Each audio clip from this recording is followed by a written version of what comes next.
From the Library of Congress in Washington, D.C.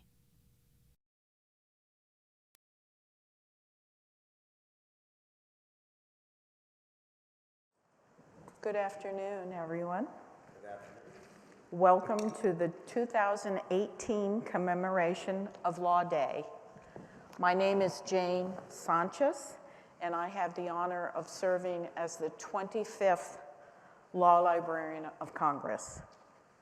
Before we get started, I would like to recognize Alyssa Lichtenstein of the American Bar Association for her work in making today's event happen, and for her 38 years of service to the ABA Standing Committee on the Law Library. Congratulations.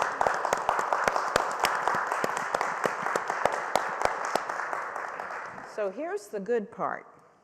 Alyssa retired yesterday, but apropos of her work ethic, she is here today to make sure that everything goes smoothly. Thank you, Alyssa. You have been a great friend and a great colleague on behalf of the entire Law Library of Congress, and we want to thank you for your work and dedication. Thank you very much.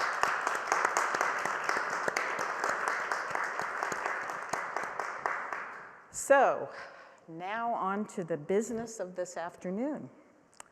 Law Day is a national day to celebrate the rule of law and its contributions to the freedoms Americans enjoy. Law Day had its origin in 1957. There's going to be a quiz afterwards, so just keep this in mind. Law Day had its origin in 1957 when American Bar Association President Charles S. Rhine envisioned a special day for celebrating our legal system. On February 3rd, 1958, again, remember, President Dwight D. Eisenhower proclaimed May 1st as Law Day. In his proclamation, President Eisenhower urged, quote, "the people of the United States to observe the designated day with appropriate ceremonies and activities," which brings us to today's event. Today, we are so pleased to have with us Hilarie Bass, the current president of the American Bar Association, the world's largest voluntary professional organization with more than 400,000 members. So just a little bit about Hilarie. As co-president of international law from Greenberg Treurig and a prolific trial attorney with a highly successful 30-plus year career, Hilarie Bass is one of the most recognized women attorneys in the United States. She currently serves on the Greenberg Treurig's executive committee and previously served an 8-year term as national chair of its 600-member litigation department. Hilarie is also the founder and former chair of the firm's Women's Initiative. Pretty cool, huh? So Hilarie, can you tell us about your career and how did you decide to become an attorney? We're starting with the softball question. Okay. So I always enjoyed government. I was always very politically active. And so when I went to undergrad at George Washington University, I studied political science. Wow. And really enjoyed political philosophy. Mm-hmm. But I graduated when I was 20 and decided that was a little too early to go to law school. Mm-hmm. So I went to New York for 3 years and was an actress, which was the other passion that I had throughout the time I was in high school, and had this bit part on a soap. And when the soap on NBC went off the air, I said, that's a sign, time to go to law school. So went to law school and started at my current firm as a summer associate between my second and third year. Wow. Accepted the job on the spot when it was offered at the end of the summer and never left. Obviously, I can't find another job or something. So that's been, yes, a while ago. So what was the soap? It was called Somerset. It was a spinoff of Another World. It was on the air for 7 years. Mm-hmm. And as I say, if it hadn't gone off the air, I don't know if I would have gone to law school after all. I don't know. Well, maybe you have a second career. Right, yes, I'm sure. So what obstacles did you face in your legal career, if any? I don't think I would say there were obstacles in my legal career. I've enjoyed every minute of it. There are always challenges in any career, things you do well, things that you don't do as well that you have to work harder at. I think for women and diverse attorneys, there are unique challenges in the law practice, as there are in many other fields. We continue to make progress, but they're still there. And one of my initiatives as ABA president is securing long-term careers for women, which is really focused on why it is that women start off 50% of law school classes and we get our first jobs in about that ratio, and by the time we're age 50, half of us have left the profession. Wow. So we're doing a year-long longitudinal study to try and evaluate why women choose to stay, why women choose to leave, and we're doing a separate cohort on women of color because the statistics are even worse for women of color. And the hope is to come out of this study with some recommendations as to what legal employers can do differently to make the profession more hospitable to diverse lawyers. Because we're putting all this focus on getting diverse undergrads to get into law school and then all fighting over hiring them, and then we seem to drop the ball and don't create the support system to make them feel really welcome and a member of the team, and for various reasons they're choosing to leave, and that's not a healthy thing for our profession. Very good. So hopefully more about that soon. Okay, excellent. So this year's ABA Law Day theme is Separation of Powers, Framework for Freedom. And that reflects on our distinctive system of government with its built-in checks and balances. Why is it important today to discuss and examine our constitutional democracy, and what does Framework for Freedom mean to you? So I came up with the theme. It's one of the things that the president gets to do, is about 15 months in advance to pick the focus of your law day. And given what was going on in our democratic system, I couldn't think of something that was more appropriate than going back to the concept of three separate but equal branches of government, because it seems to me that there's a certain level of ignorance about what the Constitution really says and what it had in mind when it talks about checks and balances, or it doesn't talk about checks and balances, but a system was designed to ensure checks and balances. And I read a study recently that I'm sure many people in this room are familiar with that indicated that only 26% of our American citizens can even identify our three branches of government. Oh boy. So that's a scary thought, because when you look at the challenges that we face, as do many other democracies around the world, one of the most important things to ensure the future protection of our democracy is for people to understand the way it's supposed to work. And I fear that the lack of focus on civics education is leading to a real ignorance about our Constitution, about the concept of three separate but equal branches. And even at the highest levels, there seems to be a lack of clarity. So one of the statements I made earlier in the year was directed at some criticism of our judiciary, when our president suggested that our judiciary was not giving appropriate deference to the executive branch. And in my statement, I simply said that actually our federal judges swear an oath to the Constitution, not to a particular branch of government. But it's sort of a reflection of that, a lack of understanding that an independent judiciary is there to act as a check and balances on the other two branches of government, and that's a healthy thing, and that's the way the system was designed. And I fear that ignorance about what was contemplated will be a challenge for us in the future. And so anything we can do to focus on greater civics education, I think, is a positive. So what do you think we can do about that? Because I agree with you. I think civics education is not something that is emphasized now. I would suggest that that's one of these things that civic activism can make a difference. I mean, as we've seen across the country in the last month, people are really unhappy about the lack of funding for our public education system. You saw it in West Virginia, in Kentucky, in Arizona, in Colorado, and I think it's making a difference, and I suspect at that level of civic activism about something like civics education would also be appropriate. How can you hope to maintain a democracy when 74% of your citizens cannot identify 3 branches of government? How can we hope that they're going to make educated decisions when they go into the ballot box to vote if they don't even understand the way the system is supposed to work?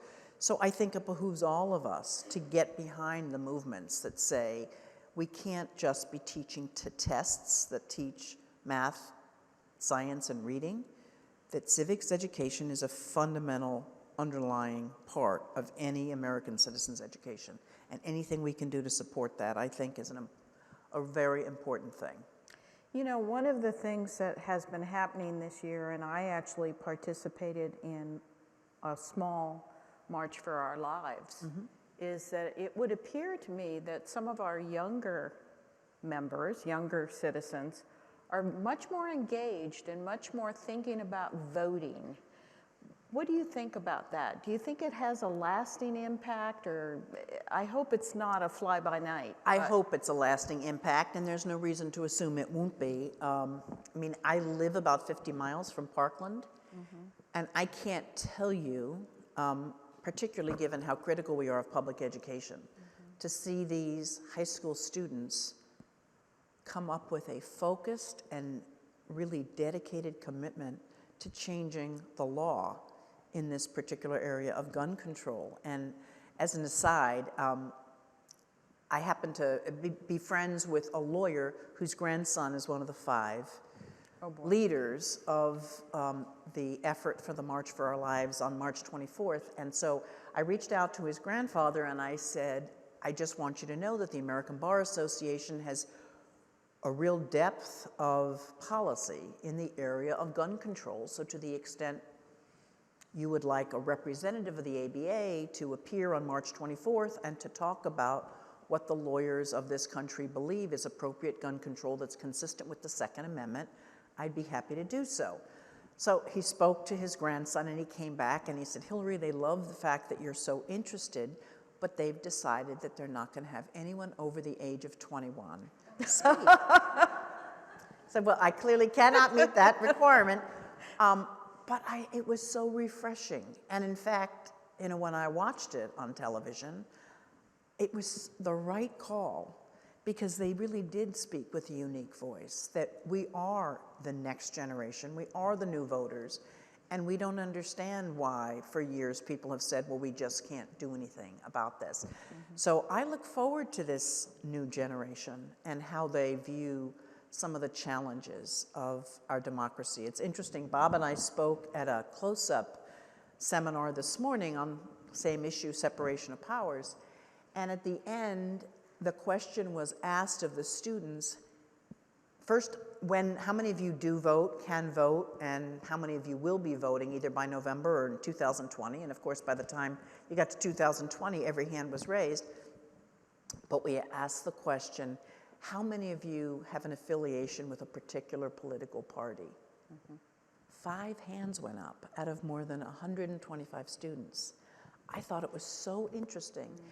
Also, when we asked them about whether they thought political parties were a positive or negative, the reaction was all negative. That they thought that they were the cause of this sort of recalcitrance, this inability to meet in the middle on issues before Congress and the like. I just thought it was very interesting. I don't know whether it's reflective of this young generation's view of the cause of the stalemate in Congress, but clearly they have a very unique perspective on things, and I suspect we will see some changes when they begin to vote. Well, and that was one of the things that I was so impressed by. I watched footage of the march here in Washington, D.C., and I was actually in St. Petersburg on that day. And it was very clear to me that there is a strong sense among these young people that they will vote. They are going to change, they're going to change the tide. They are going to vote. I hope that's true. I hope so too. And not just on this issue, but I just think as a matter of civic engagement, a higher percentage of voters is always a positive thing. It means a higher percentage of your citizens care about the way government's going to operate. And one of the things that I think's been very apparent as a result of this recent administration coming in is that people, I think, are more focused, perhaps than in the past, that voting matters and there are consequences of your decision not to bother to vote. And if you're unhappy with the current system, you do have the ability to change it, but it requires that you make the effort to vote on election day. And I hope this new generation looks at it differently. So what do you think separation of powers means to the legal profession writ large? Well, I guess for the legal profession, the most important thing that we do is support the concept of an independent judiciary. Because I think when you look across the globe, whether it's in Turkey or Hungary or Poland, whenever anyone is in power and they want to minimize the ability for dissent to percolate up, the first thing they do is attack the judges, and the next thing they do is attack the lawyers. And I think you see that over and over again. And so for the legal profession, first and foremost is speaking out on the independence of the judiciary. We have some unique challenges in that regard, and we see it every week. Just last week, we saw that, as you know, the Pennsylvania Supreme Court made certain decisions about the congressional maps. And it went up to the Supreme Court to try and reverse it, and twice the court said, no, we're going to leave it with the Pennsylvania Supreme Court. And then there were these news reports that the Republican legislatures were going to start a campaign to impeach the Democratic members of the Supreme Court of the state of Pennsylvania. It's a perfect example of ignorance about the concept of separation of powers. No, you don't impeach a judge because you don't like their decision. That's not what our concept of checks and balances is supposed to mean. But the ABA spoke out about it, and I think a lot of other organized groups did. And the latest I've heard is that this effort is going by the wayside. But it's something that requires tremendous vigilance. It's one thing to be unhappy with a legal opinion. Any judge can get it wrong on any particular day, and even if many people think that he or she has it right, it's our right under the First Amendment to be critical of a judicial opinion. But that's very different than criticizing the individual judge, either because of their ethnicity or because you want to call them an inappropriate name. That is not what our judiciary stands for in this country, and that's certainly not what's contemplated with the concept of separation of powers. What do you think separation of powers means to American citizens? I know you've touched on that already. Well, I fear that it doesn't mean enough, because I don't think most people understand it.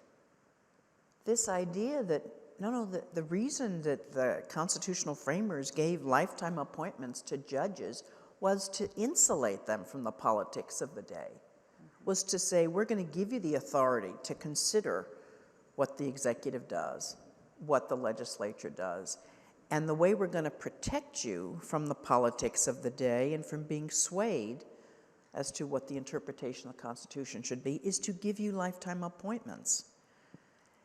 And so this constant criticism of, well, if you don't vote my way, let's get you out of office, is a real reflection of ignorance about what the framers contemplated.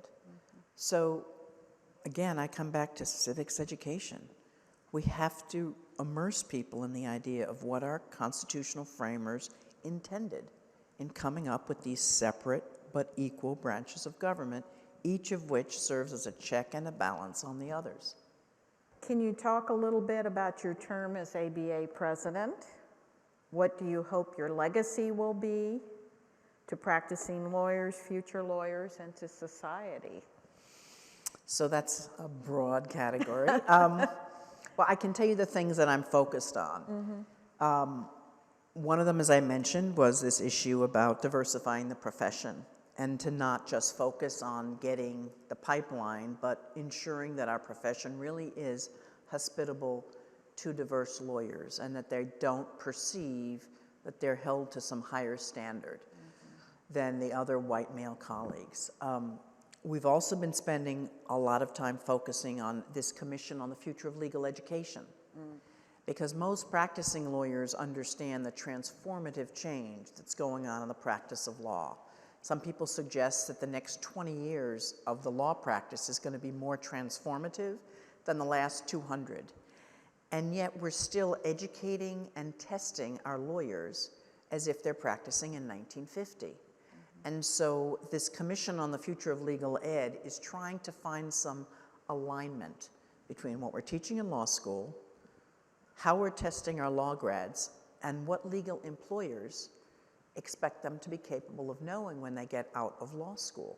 So, you know, you've heard a lot of people talk about the issue of whether law school should be 2 years or 3 years. It's just one example of many.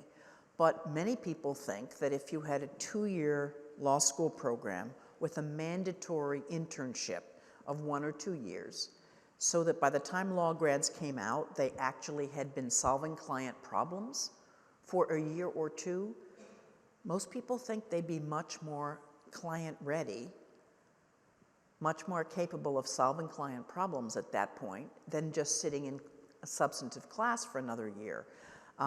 It would also potentially minimize their debt, which is another major issue for law students. They're coming out with oppressive debt at a time when many of the wages for lawyers are going down. So right now, we continue to test lawyers as if they're all general practitioners. Most lawyers today specialize, and yet we give them a 3-day bar exam, or some states 2-day bar exam, 3 years after the basic coursework that we're testing them on. I mean, would anybody design a system like that? Would anybody design a system where if you mess up on criminal evidence, you have to take the entire test again? I mean, we know from the accounting example, from the med school example, there are alternatives. You could give a test after the first year on, oh my goodness, the first year courses. So you're tested right after you take the classes. And then you take a secondary test at the end of law school about some of those other issues. And oh, by the way, if you don't pass the criminal evidence portion, like the accountants, we only make you retake the test on criminal evidence. So, I mean, there's so many things that seem obvious. The whole issue of what the legal skills are for people who will be practicing in 2050. Many people say that it's going to be critically important for every law grad to know basic understanding of technology, to understand how AI works and how it can make them more efficient as lawyers. Most law schools are not teaching any of that now. So on the legal education front, there's much we need to do to sort of push forward to make sure that our legal education reflects what our practitioners are actually doing. One of the other things that we've been working on since I became president is something called ABA Legal Fact Check, which is every week or two, we take an issue that's in the public discourse and we post online what the law actually says. It's really a response to this concept of fake news, which is an oxymoron in and of itself. But, you know, so when our president says, for example, and I don't mean to pick on him, but it's just an example, when he was a candidate, he suggested that anybody who burned an American flag should have their citizenship revoked.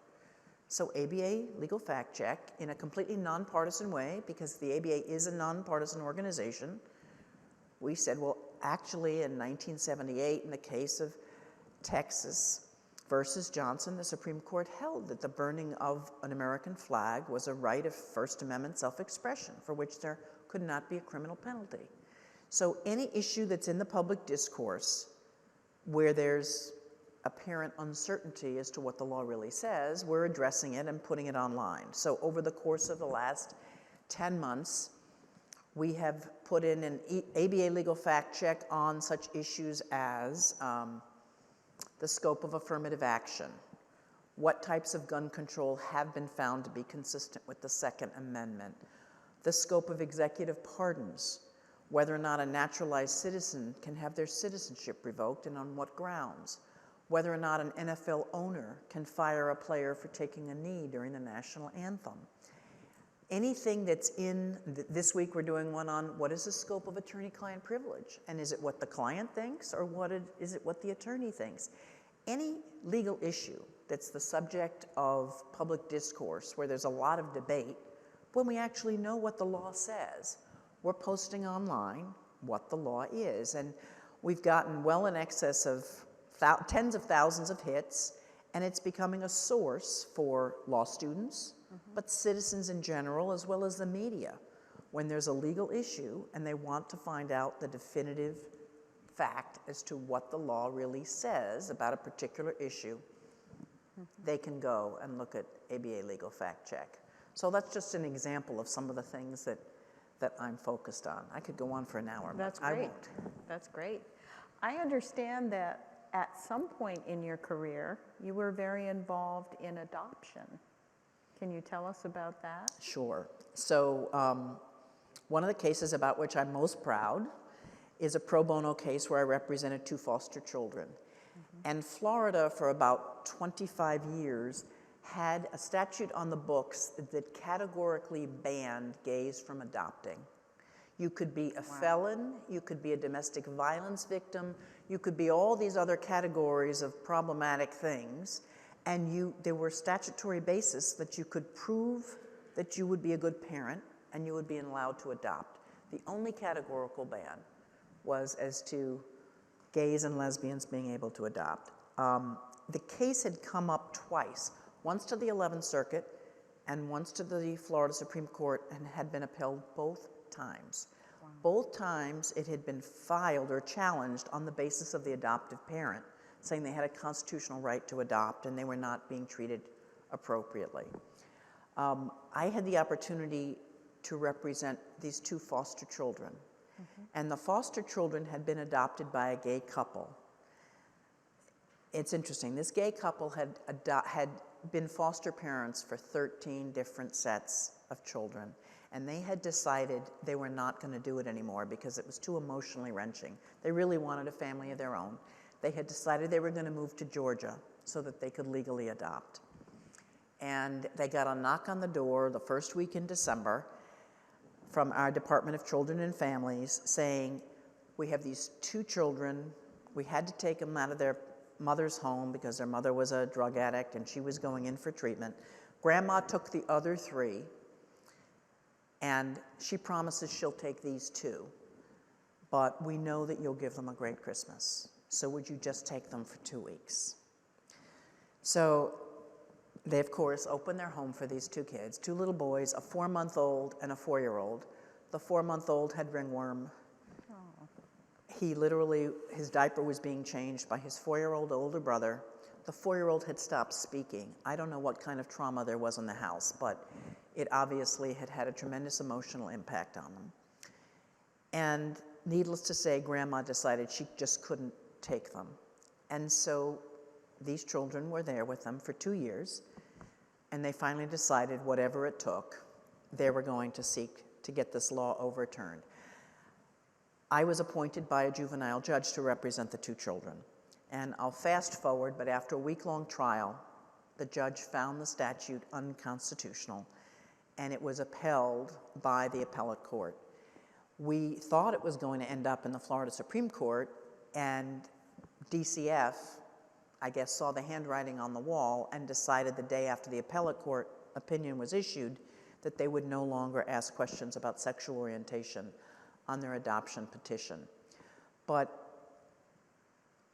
what made the case so interesting is the reason we were successful was because we made the argument from the perspective of the children. It was an equal protection argument that once the state took these children away from their natural parents and made the decision to place them with a foster parent that happened to be gay, the emotional connection was such that I brought in psychologists to serve as expert witnesses to talk about the devastating effect of wrenching these children away from what had become a family. I mean, these kids, in my closing argument, it still brings tears to my eyes to talk about it, I showed pictures of the day they came to this home. And 3 years later, they were in school, they went to church together as a family on Sunday, they were just doing phenomenally well. And the idea of taking these children away from their parents because some statute on the books 28 years ago decided that these people were not appropriate to be adoptive parents was just absurd. So in any event, the statute is gone. It took a couple years after the actual opinion for somebody in the legislature to have the bravery to say, all right, it's already been held to be unconstitutional, let's get rid of it. But I love what I do in the commercial business space, but clearly it's my most important case. Very good. Excellent. Thank you. So there has been a great deal of discussion about the future of the legal profession, and you've touched on that already. What do you think law practice and the legal profession will look like in 10 years? This is where you get to put your little Very different from what it looks like today. I guess I would say first and foremost, we continue to have an enormous justice gap in our country. 80% of American citizens cannot afford a lawyer. So we can put whatever regulations on the book we want, but I was just speaking at Stanford 2 weeks ago at a Codex conference where there were 300 legal tech people with tens of millions of dollars of venture capital behind them. And I promise you, they are going to figure out ways to solve this problem. With 80% of the American people not being able to access legal services, whether it's providing online forms for free, or whether or not it's, LegalZoom and Rocket Lawyer and Avo, those are just the tip of the iceberg. And I do get a lot of pushback from lawyers who say, we've got to get out in front of this, we've got to stop this. And I think about the Uber and Lyft example. I know in South Florida, where I live, Uber and Lyft came into the marketplace. They must have violated 10 different regulations because, of course, the regulations all applied to taxis. And they didn't meet the standards, and they didn't have the insurance requirements, and it was a mess. But what happened? They were providing a service that people wanted. By the time the county commission got its act together 3-4 months down the road to say, this is outrageous, you can't do this, we're going to regulate all of you out of existence, and literally threw everybody out, threw them both out for about 60 days. And what happened? The public went crazy because the public said, what are you doing? They're providing a service that we want. We don't care what your stupid regulations say. We want Uber and Lyft. We want to pay less. We want the updated cars. Whatever it was, the reason why people found this a better alternative than having to call a taxi and wait 45 minutes for somebody to show up, maybe. And what happened? The county commission had to back down, and of course Uber and Lyft are now actively competing with taxis. I use it as an example of what I think is inevitable in the legal profession. If we have this enormous justice gap, it is absurd to think that a small group of lawyers is going to be successful in saying, oh, you can't practice law over the internet, you can't provide free forms, you can't do this because you're competing with us. Well, what we know is many of those people are never going to hire me, and they're never going to hire most lawyers. What they're looking for is inexpensive self-help. And so I believe, first and foremost, the biggest change is the internet will become a source of information, forms, support for people who want basic information to solve their legal problems, because we can't prevent that from happening. It's a huge need that is going unmet. So somebody out there is going to figure out a way to meet that need and to monetize it. In the law practice, the other portion of probably what most of our members, our ABA members, are practicing in, I think there are going to be significant changes as well. Because what we know is that technology can make us much more efficient, and that our clients, as they become more sophisticated, are going to demand that efficiency. So when I look back at my years as an associate in a legal practice, much of the work that I did is now being outsourced. I can't justify having my Harvard Law Review person review documents for a document production when I know that there's a outsourcing service 3 blocks away from me in downtown Miami where JDs will review the same documents for $40 an hour. Similarly, my clients now demand, when I get a matter, I say, yes, okay, this is the new case, and you're going to do the legal work, but you're going to use this firm to review the documents, you're going to use this other firm to do any due diligence, you're going to use this third firm for translations, et cetera, et cetera, et cetera. My point is that there are ways to be much more efficient than the way lawyers have practiced historically. And as our clients have become more sophisticated, they're going to insist that we break apart how we handle a particular matter to ensure that each piece of the matter is handled by the most efficient group. And that's going to be a very big challenge for lawyers because we're going to have to figure out how to ensure that we're able to provide our best use in an economically efficient way. And that's a big challenge. So how different do you think the legal profession will be? You've already touched on that, but what, if any, new or different attributes will future lawyers need to have? Well, I certainly think knowledge of technology is right up there.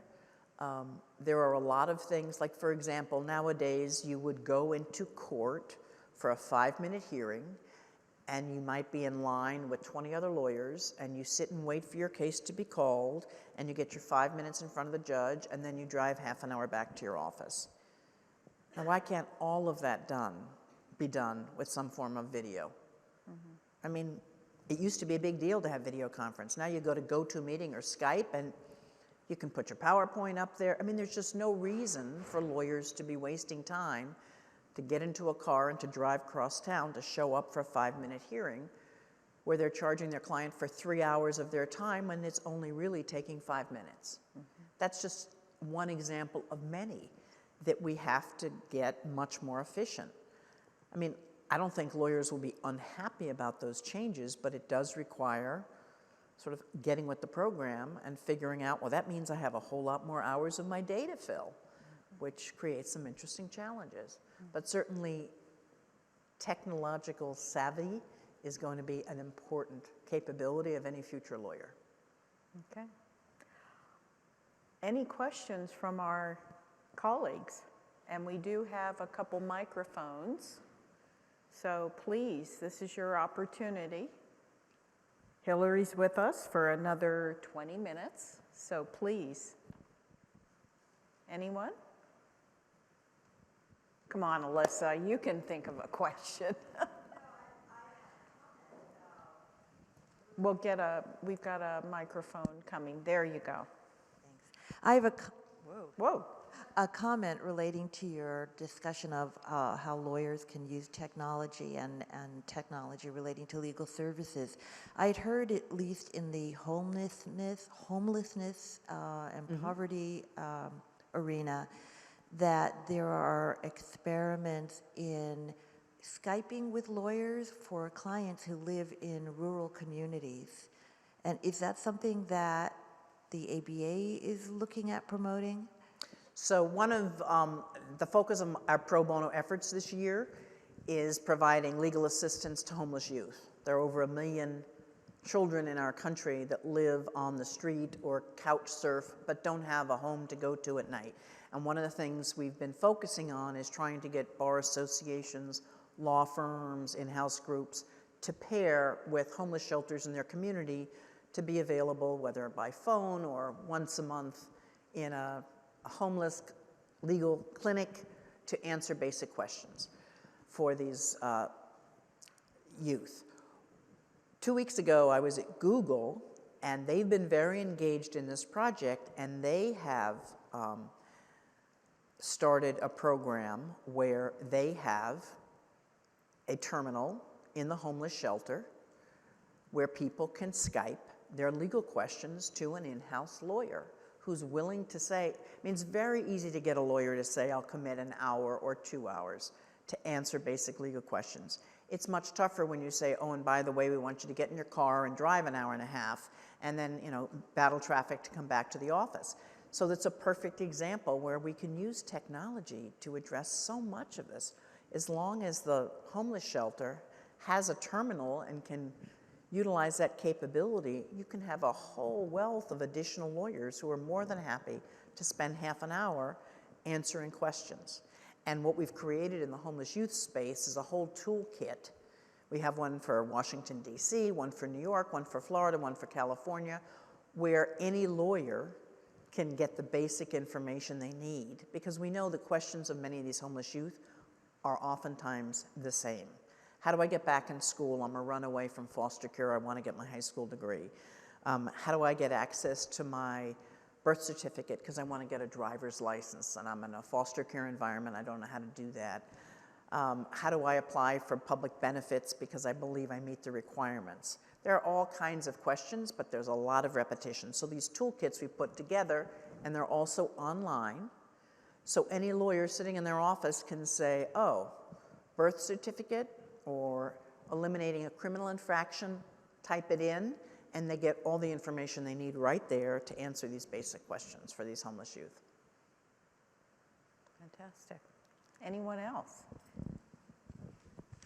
Hi, I found your discussion very interesting for when you talked about separation of powers, and you mentioned a few countries, foreign countries, where this is very acute. I just wanted to comment from my knowledge and expertise in foreign law that this is a topic that actually appears or it's often discussed in many more countries as exactly the same way you mentioned, as a way to empower government by reducing the stature of the courts. Right. One of the arguments that is sometimes made in comparison of foreign law to American law is that, look, there is a process of politics in selecting and appointing judges in the United States. So that's, I think, something I wanted to hear your opinion about. Now, regarding the second, to me, among many interesting points that you mentioned, the effect of technology on the practice of law, I think I can see that in the future, because of technology, the need for lawyers will decrease, and maybe young people should be advised to specialize in other professions, and I think that the lawyers that could be successful in the future economy are those that are not dealing just with the technical things, the forms, everything will be very easily obtainable. So all these people that worked on procedural thing, maybe that will be, there won't be so much of a need, but the ones to deal with the principles, the constitutional principles, for example, the case you mentioned on the adoption, these are the important and always classical types of professional legal work, in my view. So I wanted to hear your... So let me take the first question about the judiciary. Yes. So obviously, every time you have an administration change, the president has the ability to appoint judicial nominees. The ABA is involved in a peer review process with every president since Eisenhower. This president has us in the post-nomination review process, but Senate Judiciary still looks to the ABA to get our peer review report, where we do a non-ideological peer review, meaning we don't ask people what their party is, whether they're conservatives or liberals. We're looking purely at whether they have the intellectual capacity to be a lifetime appointment judge, whether they have the temperament and whether they have the integrity. And that process of peer review remains constant from president to president. And I believe it's one of the reasons that the Senate Judiciary Committee relies upon our reports, even if they don't always agree with them, because our committee does a completely confidential review process. Even I, as president of the ABA, does not get access to those reports. And they literally call 100 people, everybody who's had been an adversary to this judicial nominee, their law professors, the judges in front of whom they've appeared, to really get a full perspective about whether or not this person has the appropriate temperament and intellectual capability, irrespective of their ideological basis. So is there more politics in judicial selections than there have in the past? Well, obviously, anybody who reviewed what happened in the last 6 months of the Obama administration with his inability to fill a judicial vacancy on the Supreme Court has to believe that politics have infiltrated that process more than in the past. But the ABA continues to endeavor to ensure that politics do not affect their analysis of whether or not the person has the appropriate intellectual capacity and integrity to be a judge. On the secondary issue about technology, clearly what lawyers do will change. With 80% of the population being unrepresented, I don't believe there's going to be a need for less lawyers. I do believe what lawyers in the future will be asked to do will be different. And not everybody is going to be able to get into big law and charge $700 an hour. That clearly is a market that is retracting. But those people who are prepared to go out there and serve the public in all kinds of different ways, there will be an unlimited opportunity for people who are prepared to do that. Donna, up here. Good afternoon. I have a question for both of you. We have before us Jane Sánchez, that is the Law Librarian of Congress, the world's premier repository of legal information. More legal information, more legal treatises and codes of laws are housed in the Law Library of Congress than anywhere in the world. And we have Hilarie Bass, the chair of the American Bar Association, the world's largest voluntary professional organization, largest organization of legal professionals. And there is a problem that you've cited, this justice gap, access to justice, where 80% of the people don't have access to justice. Is there opportunity for the Law Library of Congress and the American Bar Association to work together to close that justice gap? You talk about legal forms and things. I mean, could those be collected and worked on by the American Bar Association and then housed in the Law Library of Congress so they're available? Are there other opportunities where the Law Library of Congress and the American Bar Association can come together for the public good? Wow. Well, I'm all ears. Well, as a library, we do not give advice. We cannot give legal advice. We are a repository, and as you acknowledged, we are the world's largest law collection. And just to be a little self-serving, as I told Tom earlier today, 60% of our collection is foreign legal material. So not only are we an exemplary American legal collection, we are also a phenomenal international foreign legal collection as well.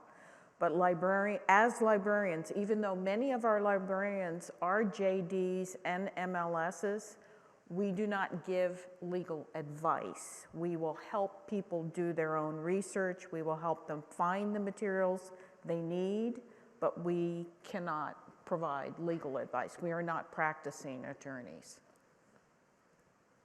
Over to you.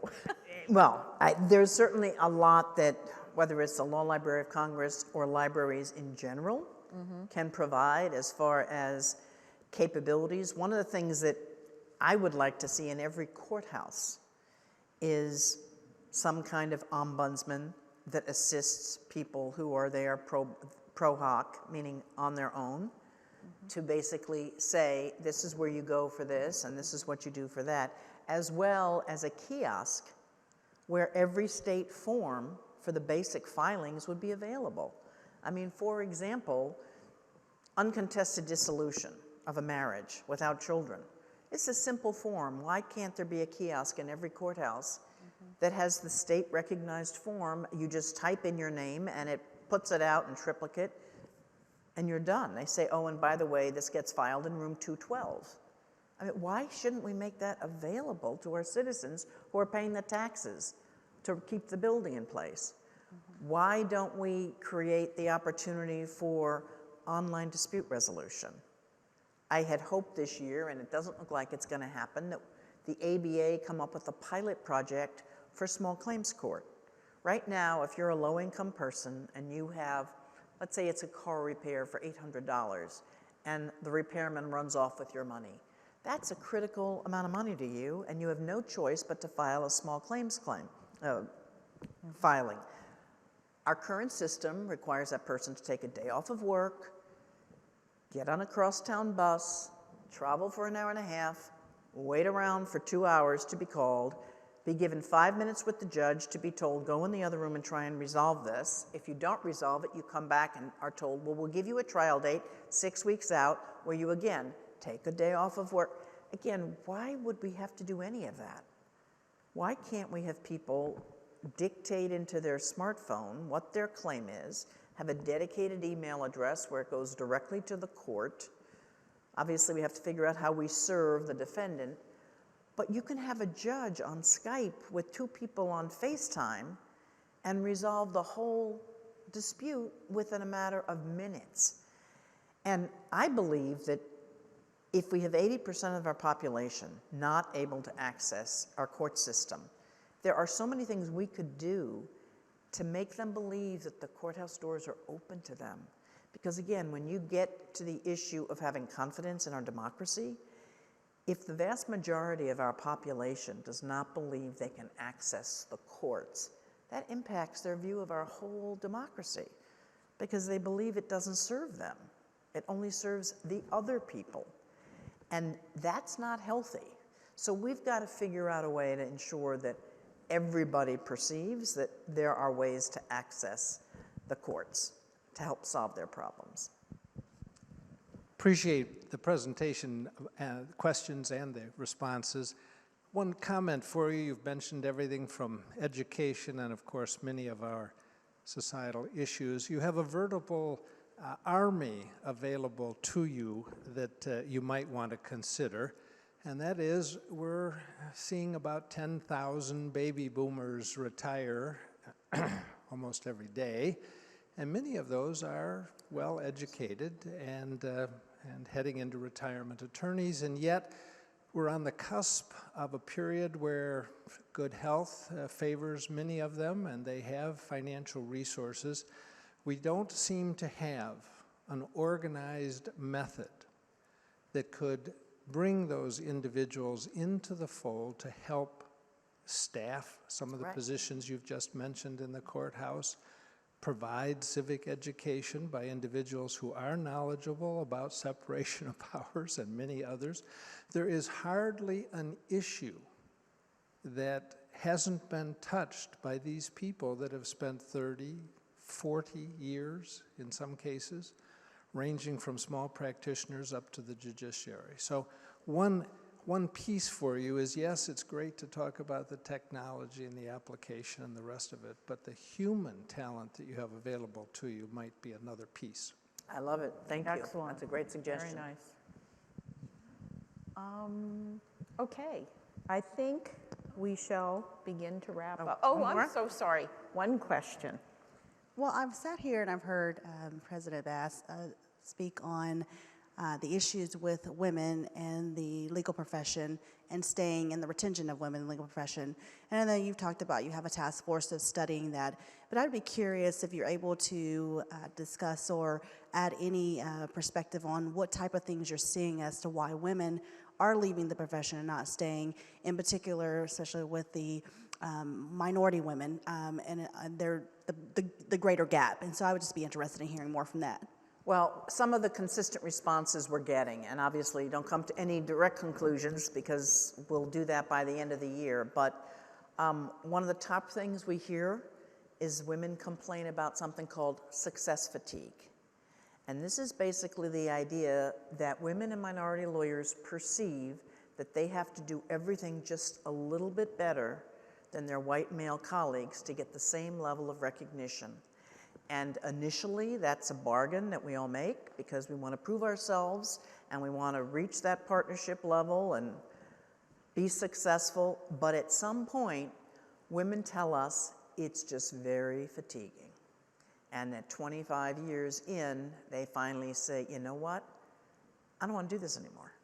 It's just too hard. It's just too inherently unfair. So that's something we hear a lot about. Implicit bias continues to be a major issue, not just in the legal profession, but in industry in general, at a time when we're all trying to diversify industry, legal professions, boards. What we know is that people feel most comfortable with people who look and act like they do. And so the assumption that we're objective in our analysis, just because we say we're objective, what we know is that bias infiltrates all of us, women, men, all of us. And it does affect how we interact with people. And there have been all kinds of studies done. My favorite is the one with the orchestras, where the maestros, in response to a class action by 5 top orchestras as to why women were only 3 to 5% of the top orchestras. And the maestros swore up and down, what are you talking about? The only thing we care about is the quality of the music. And the way it was resolved, that auditions would be held behind screens. And they even decided to put a carpet down so you couldn't tell whether it was a clop, clop, clop of high heels walking in or the soft sloughing of loafers. And what happened? Within 3 years, the number of women in orchestras more than doubled. They're now up to 35%. And it's just a perfect example because it's an instance where, even more than evaluating legal work, these concertmasters were absolutely convinced under sodium pentothal that they were reacting to nothing other than the quality of the music. And it's just a reminder that other things infiltrate our decision-making that we're not even aware of. And so for anybody who has 5 minutes today and has not done it already, go take the implicit bias test, Harvard EDU/implicit bias test. It is free, it is confidential. You can test your own implicit biases based on gender, ethnicity, religion. You can even test your bias against age, obesity. It's remarkable because so many of us today really believe we're colorblind, we're gender neutral, we're not affected by this. And in fact, every study that's been done shows that even at 6 months old, if you take babies and put them in pink shirts and half of them in orange shirts, they interact differently by virtue of the fact that the others don't have the same color shirt. So it's in our DNA that we just make snap decisions based on appearances. And that affects our ability to be objective. So take the test. You'll be amazed. It's a real challenge, not just for the law, but across the board. How do we get past our implicit biases? Because it's affecting how we elevate, compensate, and promote women, diverse attorneys, and other people who don't look and act like we do. Okay, thank you so much. Thank you, Hilarie, for your insight in today's Law Day. My pleasure. And talking to us about the future of the legal profession. Before we end today, I want to recognize a major policy that the American Bar Association approved in support of the Law Library. We want to thank you sincerely for that. At the American Bar Association's 2018 mid-year meeting in February, the Standing Committee on the Law Library of Congress presented a policy proposal for ABA Prop 109, Adoption, asking the Congress to approve the appropriations necessary to support the law library's efforts to adequately staff and enhance our services, collections, facilities, digital projects, and outreach. We are elated to announce that the ABA House of Delegates, numbering over 500, unanimously adopted the proposal as ABA policy.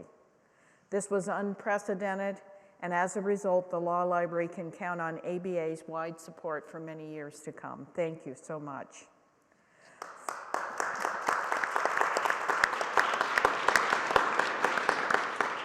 Just a little bit more. Following up on that endorsement, Hilarie sent a letter to the chairman and ranking member of the House Appropriations Committee in support of the Library of Congress's FY 2019 budget request. FY is fiscal year budget request.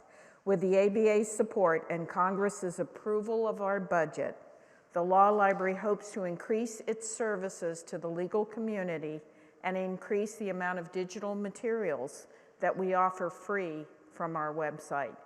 Thank you, Hilarie, and the ABA for all of your efforts to support the Law Library. I invite everyone watching to subscribe and everyone here to subscribe to the Law Library's email alerts at law.gov/subscribe so you can keep up with all of our news and events. We always have something going on. Once again, thank you, Hilarie. My pleasure. We really appreciate you spending time with us today. Thank you, everyone, this afternoon. Bye-bye. This has been a presentation of the Library of Congress. Visit us at loc.gov.